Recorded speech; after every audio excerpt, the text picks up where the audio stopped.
Hello. ओम सर्वमंगल मंगले शिवे सर्वार्थ साधिके शरण्ये त्र्यंबके गौरी नारायणी नमोस्तुते। आपको हम कोरोना के बारे में बताने जा रहे हैं। कोरोना क्या है, किसको होता है, किस लिए दूर होता है और कैसे होता है। देखिए, कोरोना वायरस है, बीमारी है। ये गंदगी से पैदा होती है। जहाँ जिस जगह गंदगी ज़्यादा होती है वहाँ से वायरस पैदा हो जाता है और वो वायरस श्वास के द्वारा इंसान के शरीर में रम जाता है। अगर हम अपने आसपास गंदगी नहीं रखेंगे तो आपको नए वायरस की परेशानी होगी, नए गंदी हवा आएगी, नए आप बीमार होंगे और न आपको कोई बीमारी जीवन में सताएगी। अच्छा, गंदगी से दूर होने के क्या उपाय हैं? सुबह 4 बजे उठना। 4 बजे उठ के 4 से 5 के अंदर में स्नान करना। मॉर्निंग 4 से 5 के अंदर में स्नान करना है। स्नान करके सूर्य भगवान को जल देना है और नमस्कार करना है और कुछ समय के लिए आधा घंटा, 1 घंटा, 15 मिनट, 20 मिनट, जितना भी आपको समय है भगवान के निमित्त ध्यान करना है, भजन करना है। क्योंकि रामायण में लिखा है, कलयुग केवल नाम आधारा, सुमिर सुमिर नर उतरहि पारा। कलयुग केवल नाम के ऊपर आधारित है। जो परमात्मा का नाम जपेगा, जो परमात्मा के ऊपर आस्था रखेगा, गरीबों के ऊपर दया करेगा, जिसमें कि आत्मा में किसी भी प्रकार का क्लेश नहीं है, अपनी आत्मा और शरीर को परमार्थ के निमित्त समर्पित किया है, परमार्थ के निमित्त वो किया है, दान किया है, समर्पण किया है, उसको कोई तकलीफ नहीं है जीवन में। क्योंकि परमार्थ ही जीवन है। स्वार्थ के लिए जो करता है उसके अंदर द्वेष भावना रहेगी, क्रोध रहेगा, आक्रोश रहेगा, द्वेष रहेगा, ईर्ष्या रहेगी। इसलिए इन बीमारियों से, इन विकृतियों से बचने के लिए परमात्मा का नाम ही मुख्य है। कलयुग केवल नाम आधारा, सुमिर सुमिर नर उतरहि पारा। यानी जहाँ पर आपको कुछ भी मालूम नहीं है, रास्ता भी मालूम नहीं है, कर्म मालूम नहीं है, धर्म मालूम नहीं है, नियम मालूम नहीं है, तो एक परमात्मा का नाम जपिए। किसी भी एक नाम का स्मरण करिए। यानी यार यह नहीं है कि अनेक नामों को जपे। जो भी नाम आपको सुटेबल है, जो भी आपके मुख से प्रेम से निकलता है, उस नाम को जपिए, उस नाम के ऊपर आस्था रखिए, ध्यान कीजिए। उस आत्मा के निमित्त जिस नाम को आप जप रहे हैं उसके निमित्त एक घी का दीपक जोड़ें और 2 अगरबत्ती लगाए तो बहुत ही अच्छा आपको आनंद आएगा। 2 फूल रख लीजिए, तो उस परमात्मा को समर्पित कीजिए। हम जो भी कर रहे हैं अपने कर्मों को परमात्मा को समर्पित कीजिए, आपको कोई बीमारी नहीं रहेगी। लेकिन कुछ लोग इस कलयुग में कैसे हो गए, खाली कमाना, खाना, सोना और अपने आनंद में डूबना। तो वो लोग ध्यान नहीं देते हैं अपने पराये का, गंदगी का। हम किसी को गंदगी फैला रहे हैं, अपने सुख शांति में रह रहे हैं, तो वो भी एक पाप है। कोई भी गंदगी हमारे शरीर से या पृथ्वी से या हमारे भोजन से निकलती है, उसको तुरंत कहीं न कहीं दबा दिया जाए, मिट्टी के अंदर दबा दिया जाए। उसको खुले में नहीं रखना चाहिए। गंदगी जब खुले में रहती है तो उससे वायरस पैदा होते हैं। इसलिए जहाँ तक हो सके हमें गंदगी दिखाई न दे, ऐसा करें तो जो वायरस पैदा होंगे वो भूमि के अंदर ही समा जाएंगे और मर जाएंगे, कोई बाहर नहीं निकलेगा। इसलिए जितना भी गंदगी पृथ्वी पर है उसको ज़मीन के अंदर कम से कम 1-2 फुट अंदर दबा दीजिए, तो कोई भी गंदी हवा नहीं आएगी। और भी ज़्यादा गहरा दबाए तो बहुत ही अच्छा है।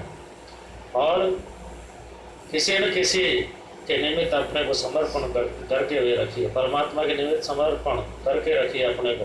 खुद को अहंकार रूप में मत मानिए कि मैं ये हूँ, वो हूँ, इतना बड़ा हूँ, इतना बड़ा अधिकारी हूँ, अफसर हूँ और मेरे आप निमित्त इतने लोग आश्रित हैं, मैं राष्ट्रपति हूँ, प्रधानमंत्री हूँ। परमात्मा एक है, सूर्य सुबह से उगता है, शाम को छिप जाता है। पवन एक है, सबको हवा देती है, इनमें अहंकार नहीं है।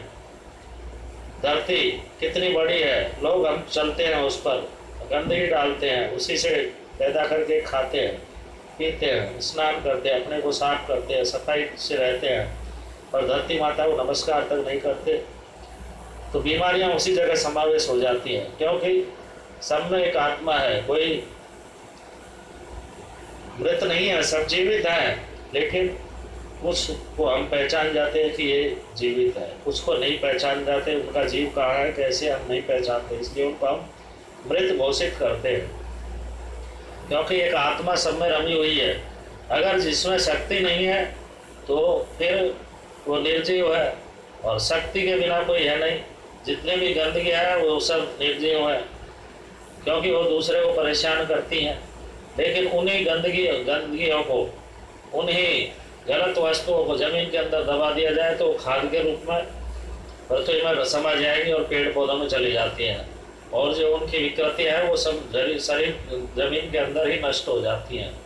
इसलिए उन सारी गंदगियों को, जितनी भी शरीर की गंदगियाँ हैं और भोजन की गंदगियाँ हैं, जितने भी मलमूत्र की गंदगी है, सारी सबको जमीन के अंदर दबाना चाहिए। नीचे कोई गंदगी मत छोड़ो। कचरा भी उसको जला के कैसे भी उसको गड्ढे में डालो, डाल के दुआओ उसको, तो वायरस नहीं होंगे। लेकिन हम ही अपने आसपास के क्षेत्र में सफाई रखते हैं और थोड़ा दूर कचरे को डाल जाते हैं, तो वो वायरस वहाँ से पैदा होकर के आ जाता है। कोई नहीं चाहता है कि हम गलत काम करें, लेकिन हो जाता है। तो अपनी कमियों को दूर करें और अपने प्रति, दूसरे के प्रति सबको एक भाव से देखें कि हम सब एक परमात्मा की संतान है, चाहे हम हिंदू है, चाहे मुस्लिम है, चाहे सिख है, ईसाई है। हमको परमात्मा ने कर्म दिया है, अपना कर्म करें, लेकिन किसी का बुरा नहीं सोचें। यही हमारा परम धर्म है। कोई किसी को गलत नहीं देखना चाहता है, नहीं देखता है। लेकिन कुछ लोगों के अंदर जो परमात्मा को नहीं मानते हैं, भक्ति भाव जिनके अंदर नहीं है, वो अपनी बुद्धि को विकृतियों में डाल देते हैं और अनियमित रूप से रहते हैं। उनके अंदर कोई नियम नहीं है, कहीं चोरी करना, कहीं झूठ बोलना, कहीं किसी को गलत आदत सिखाना, खुद गलत फंसना। तो ये सब क्या है, उन लोगों में ही विकृतियाँ आती हैं जो परमात्मा को इस तरह नहीं देखते कि परमात्मा तो सबका एक ही है, वो सब देख रहा है। हम चाहे चोरी से कुछ कर रहे हैं, चाहे सामने कर रहे हैं, देखने वाला सब देख रहा है, वो आगे सामने आएगा। लेकिन जो करने वाला है ये सोच रहा है कि हाँ मैं कर रहा हूँ, बहुत अच्छा कर रहा हूँ, छुपके से सब काम कर रहा हूँ, और सामने आने वाला नहीं है। लेकिन हमारी सृष्टि ऐसी बनी हुई है कि वो सबको गलवा देती है। जो भी हम अच्छा बुरा करते हैं सबको सामने लेके आ जाती है।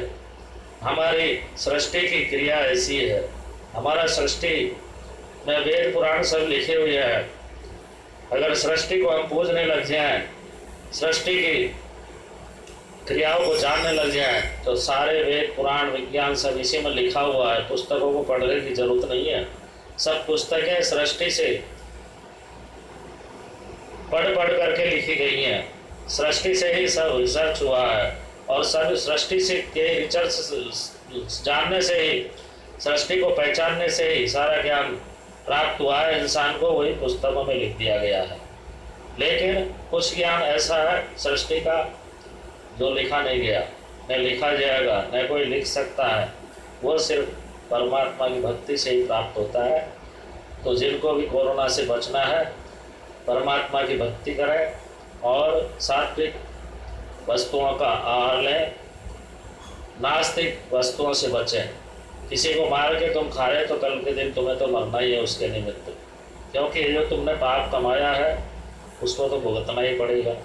इसलिए क्यों ऐसा करते हो? नहीं करना चाहिए। ऐसा कर्म करो जो सबको अच्छा लगे, सबको आनंद दे और सबको सद्गति दे, और हम सब पूरी दुनिया के लोग ये समझें कि हम एक हैं, हम कितने आनंद से रह रहे हैं, हम कितने अच्छे कर्म कर रहे हैं, और हम आनंद से रहें। हमारा कोई कुछ नहीं बिगाड़ सके। परमात्मा हमें जीवन देता है, वही हमें मरण कर देता है। तो जाना तो सबको ही है, लेकिन अच्छे कर्म करके जाना है। यही परमात्मा से मांगे, तभी हम किसी का बुरा नहीं करेंगे। आपको एलोवेरा यूज़ करना है। एलोवेरा का जो अंदर गीदा होता है उसको खाइए डेली थोड़ा थोड़ा, तो आपका कोरोना खत्म हो जाएगा। सात्विक फलों का भोजन करिए, नींबू का पानी पीजिए और तुलसी यूज़ करिए, अच्छी चीज़ों का उपयोग करिए।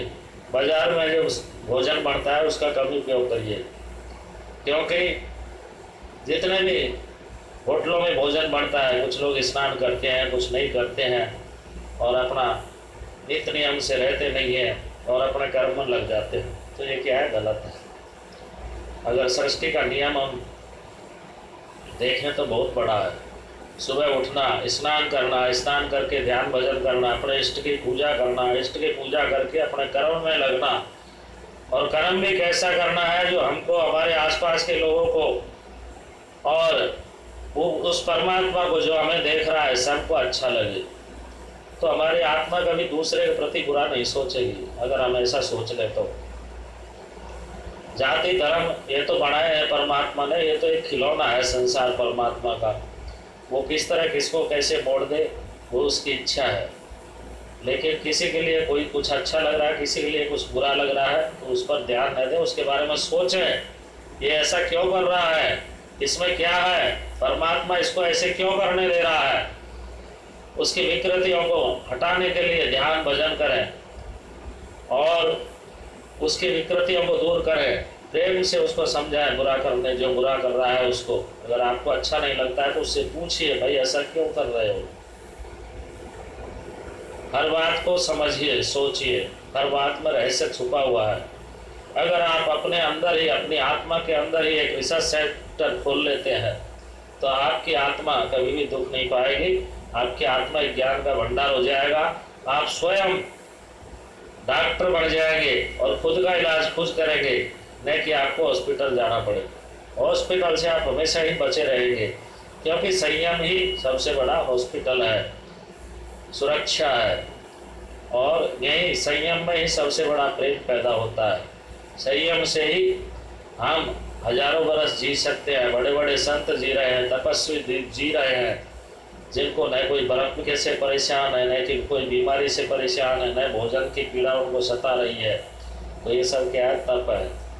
तप बल जिसके पास नहीं है वो विभिन्न बीमारियों से, विकृतियों से परेशान है। इसलिए हमारा आप सबसे, सारे भारतीयों से, पूरी दुनिया से, हर एक जीव से यह हमारा निवेदन है कि सब परमात्मा के निमित्त होकर के अपने कर्म को करें, सबको अपना माने, किसी में परायापन न देखें। जय जय श्री राधे, जय श्री कृष्ण, ओम नमो नारायण, जय रामेश्वरम, हर हर महादेव।